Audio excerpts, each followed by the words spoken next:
And Willard Carpenter is like throwing a fit. He's like, I'm old. I want to see this completed before I die. Nerding, nerding, nerding, nerding. There's some tea to talk about later. Which is interesting because I'm a different, unique person. But here's the thing, Stacie loves dragons. So did Willard Carpenter actually get to see his beautiful building completed before he died?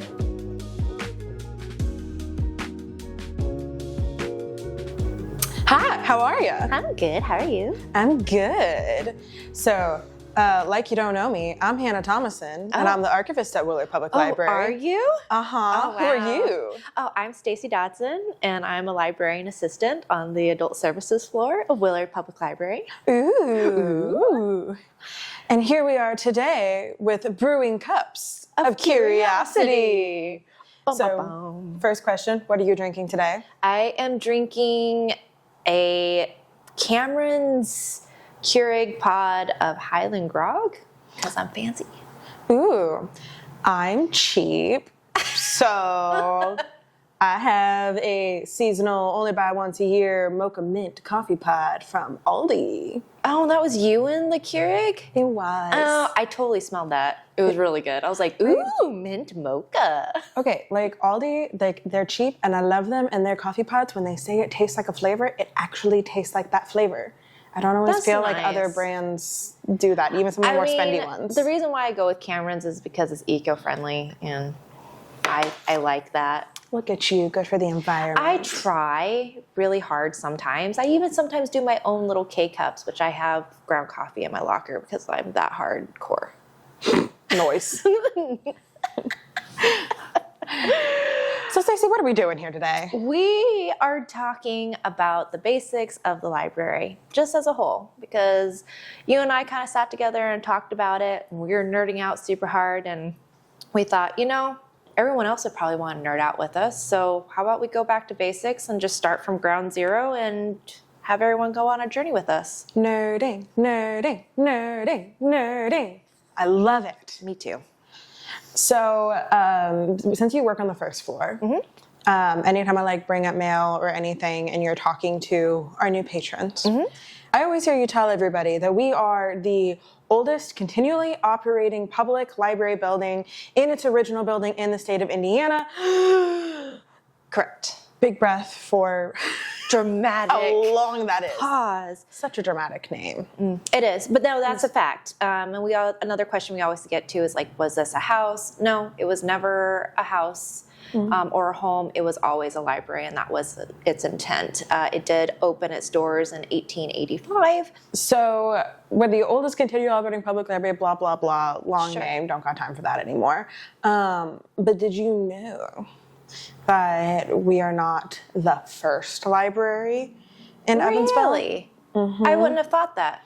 Right, so like Evansville starts out in like ye olden early 1800s with a man with a dream, you know, falling in love with a girl in Henderson and going to cross the river to see her, thinking about how he could start a city on the Indiana side of the banks of the Ohio River, right? That's Hugh McGarry, right? Very romanticized.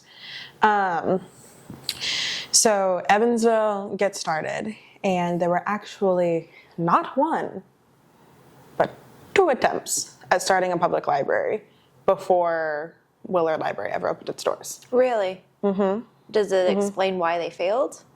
So the first one started out in checks notes 1848. I know that. What am I doing?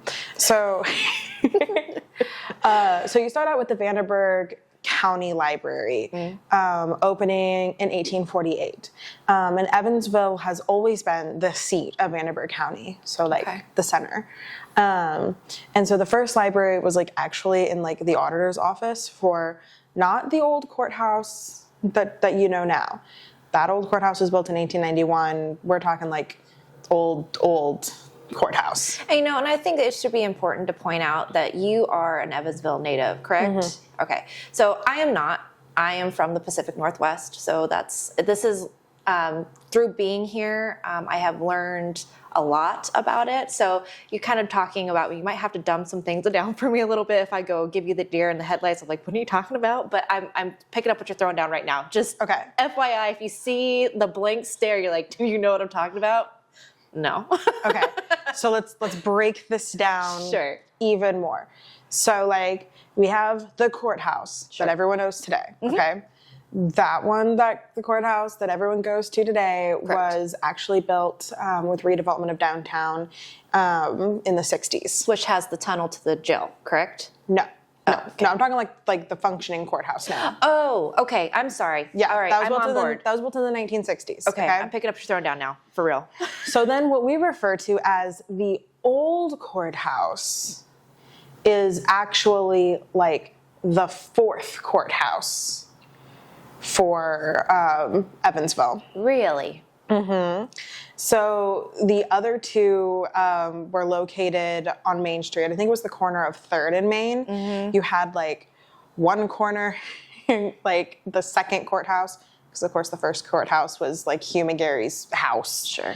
So that was the second courthouse, and then like catty corner across the street, they built the third courthouse, and they built the fourth courthouse. So we're talking about like the auditor's office of the courthouse in 1848. We're not talking about the old courthouse that everyone knows now, because that one wasn't built and opened until 1891.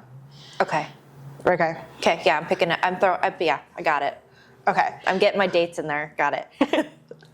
So then the second attempt at a library actually came out of the Evansville Library Association, coming along a few years later in 1855. And that was a library sort of situation in which like shareholders would like pay to be able to use the material. And then like finances weren't really working out. So then it came under the city's control and became known as like the Evansville City Library. And then like once again, finances came into play. And actually a lot of those books from that second like failed attempt to get something going actually were a part of our original collections when the library started. The city was like, oh wait, Willard Carpenter, you're building a library? Here, have some books to start out. Which that's kind of cool though, like, you know, he didn't have to necessarily start from the ground up for that. He was able to, oh, that's kind of nifty. Huh, that's fun. I didn't know that. So, yeah, because I know, of course, you deal a lot more with like telling people about like our founding and the start. What you just gave, we don't have, I mean, I didn't know that, but, you know, you are the archivist, so you tend to know a little bit more about the city than I do. But yes, actually, Willard Carpenter did write into a letter, a nice, long letter in our bill, or to our Board of Trustees at that point in time, that he wanted this building to be open to all races, all classes, all sexes, free forever and ever and ever.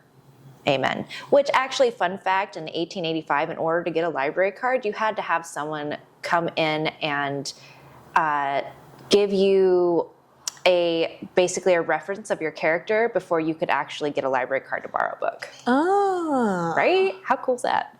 That is super cool. Okay, I feel like we're getting a little bit ahead of ourselves, though. Probably. Tell me more about this letter.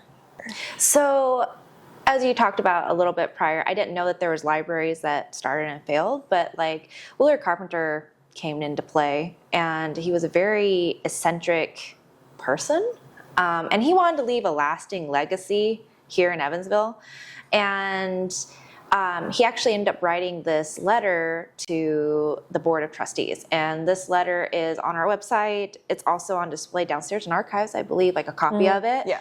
And I think it's in Where There's a Willard, and it's a long letter. I could read you bits and pieces if you'd like, if you want to know a little bit more what it has to say.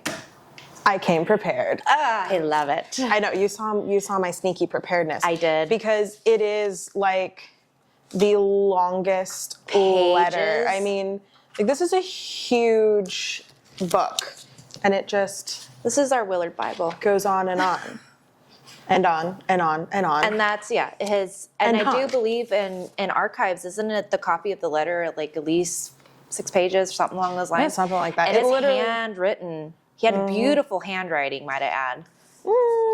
Did he have beautiful I handwriting? mean, he did. It's legible. From somebody who has read old letters down in archives, it is legible. I should have brought tea instead of coffee, but and we can talk about Willard Carpenter more later, and we probably should, because Oh, absolutely. holy cannolis, There's a lot there's of a lot. information about him. But sneaky little spill the tea fun fact.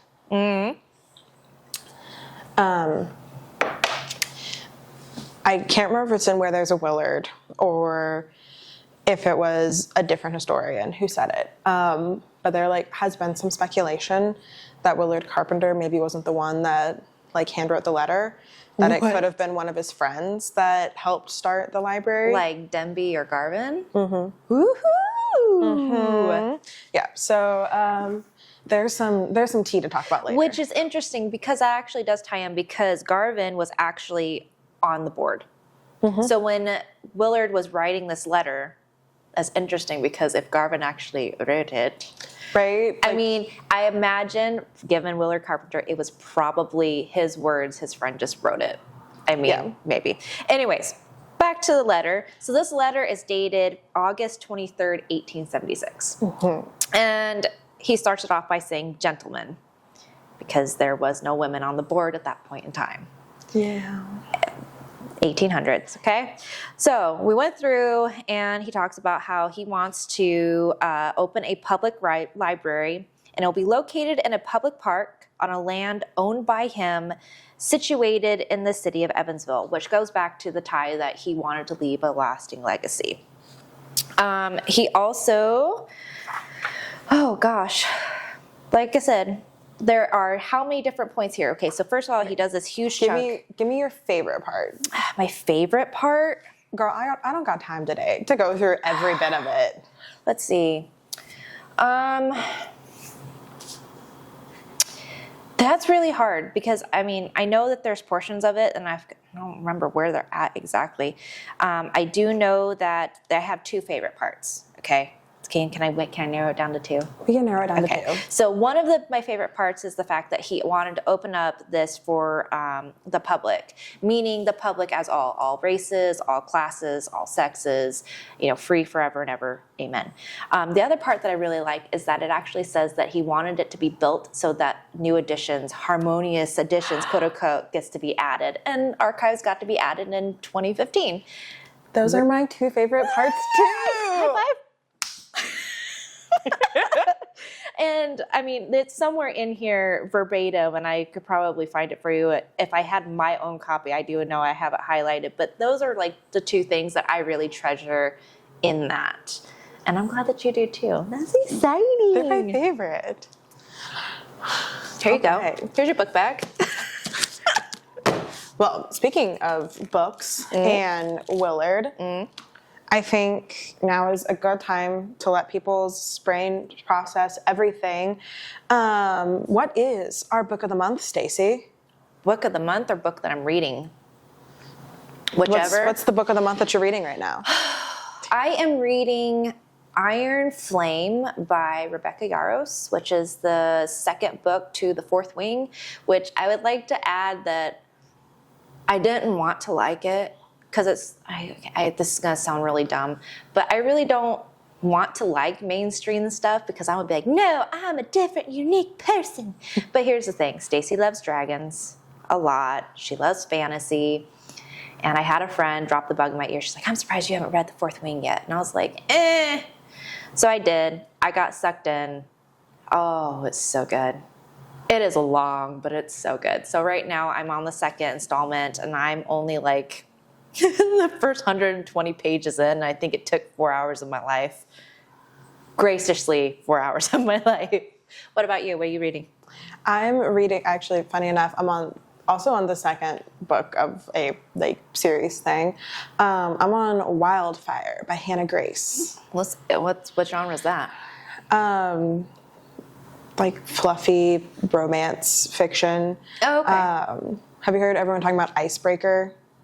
Hannah Yeah. Grace, the like hockey and figure skater. Yeah. Then I think we have it downstairs. We do, because I remember the cover. Yeah. Yeah, it's the books with the cartoon covers. Yes. They get me. I'm like, oh, that looks nice and fluffy and easy for my brain. So I read Icebreaker last year, and like I love some good book candy fluff. And I didn't realize it at the time of reading Icebreaker, but Hannah Grace, great name by the way. Hannah, love a good Hannah. But like she's writing these like other books belonging to the universe with the other hockey players. So I think it's Nate in the first book, and now we're on Russ's story. Since this is like our first like talk about books, what is your normal genre niche? Fluff. Okay, candy fluff. Candy fluff, or give me a good like memoir autobiography. Okay. And especially if it's narrated by the author on audiobook for the autobiographies. Love that so much. Especially Tom Felton's book. So good. It's so good. I also really liked Spare, and hearing Prince Harry tell his story. That was really great too. That's on my list too. I know that like my niche is, I also like a good memoir as well, but I love horror, and not like gruesome horror, but like I like some spooky stuff, and No, not for me. it's just yes. I can't. Most of my books, like there's a disturbing book called Baby Teeth. Don't do it. I mean, okay, or do it. It's just one of those books, like, I can't even say, like, it's amazing. It was just one of those books that, like, I read it 2 years ago, and it is still stuck with me. And it's just, like,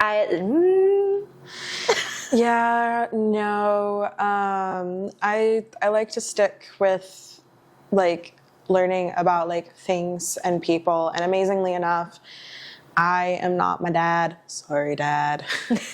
So it's interesting that you brought up, I guess it's not interesting, it's very relevant information, that you mentioned the date that Willard Carpenter sent this letter to his trustees. Because on that same day that he sends this letter inviting his trustees to be the trustees for the library and like giving very specific instructions for what he wants, is also the day that he and his wife, Lucina, deed the land to the Board of Trustees to be able to build the library and park. So August 23rd, 1876. which they call Carpenter Park, correct? Carpenter Field. Carpenter Field, okay. Yeah, so Carpenter Field was just this big like field, plot of land that he owned. Remember, one of his businesses was like real estate and such. And we're actually really close to Willard Carpenter's house. And that was my next question too, because I thought that they were in relevance to each other. So how close was his house to the library? So his house is still standing. It was built in 1840, and it's easiest because of the Lloyd Expressway to like take a look out the windows on the top floor, especially the top floor landing on the stairs before you enter the special collections department. But if you like take a look toward the casino, you'll see this like big, like squarish, like old looking house. It does have like some like addition to it that looks a little more like modern warehousey added to it. And that is the Carpenter house. Okay. So it was, side tangent, it was like his family home, and then the family sold it, and it's hasn't really been a home since then. It's been like a TV Red station, Cross stop, a couple TV stations. Most recently was WNIN's TV station, and now currently is being restored by a realty company. Funnily enough, with Willard Carpenter's origins in real estate, that's cool, to use as their offices. How cool! So yeah, like he could literally like watch his library being built, like from his house. That's not intimidating at all. Oh, but does it get worse than that? It does. So he deeds the property to the board of trustees, and then, you know, like they have to find, you know, the companies and build the contracts and, you know, get the architect and things. And they didn't break ground for the library until May of 1877. So, you know, fall, we deed the property, spring comes around, we start building the library, right? So he was personally funding all this, okay? Like, it's supposed to be like his gift, his legacy to the city that he built, you know, his life and his fortune in. And so they start building the stone foundation. They complete it to the top of the water table. And then they start doing some stonework, and then construction has to stop. Why? It's like, again, like his business was like real estate. He did real estate, dry goods, railroads. So he ran out of money. Not like run out of money, but like there was that, like during the hiatus, the like original architect became like unavailable to like continue the work. So you end up with the Reed brothers who, you know, take over, and they're the ones that end up, you know, like doing the design work for the beautiful Victorian Gothic style on it. And construction isn't just stopped for like a short hiatus, it's like years. Wow. So construction stops in the fall of 1877, and we get to 1882, and Willard Carpenter is like throwing a fit. He's like, I'm old, I want to see this completed before I die. So like we gotta get to moving. So then they did start doing construction, and you know, like it's, you know, it's super intimidating, but like your boss like lives so close. Sure. How would you feel if the boss was also like on top of every single little task you do, including evaluating like every single brick you're laying if you're the bricklayer? That's super stressful. I'd hate it. Talk about a bad micromanager. That's what Willard Carpenter was. Like, he was 80 years old, like wheeling bricks around on the construction site, like telling the bricklayer, oh, no, don't use that brick. It's too imperfect. Use this one instead. Wow. Detail orientated. Maybe slightly OCD? Maybe. Maybe. I don't know, but yeah. So I know the answer to this, but our listeners may not. So did Willard Carpenter actually get to see his beautiful building completed before he died? No. Oh, he didn't. No. So like, you know, it sounds, you know, super impressive and, you know, super healthy. 80-year-old man, you know, with these giant wheelbarrows, you know, of bricks wheeled around the property. But he has a debilitating, paralyzing stroke in the fall of 1883, and dies a few days later in November, due to the stroke, the injuries and effects of the stroke. And then the library is completed and stocked with books and opens for the public on March 28th, 1885. So he missed it by like a year and a half. Yeah. Oh, what a bummer. Right? Okay. You know, that's sad, but we have this beautiful building. Mm-hmm. Like, seriously, and there's like, a legacy. What a legacy. Right. That is quite the legacy. Freaking legacy. Well, I think that also like is a good, you know, jumping off point too, to talk about Willard Carpenter as a person.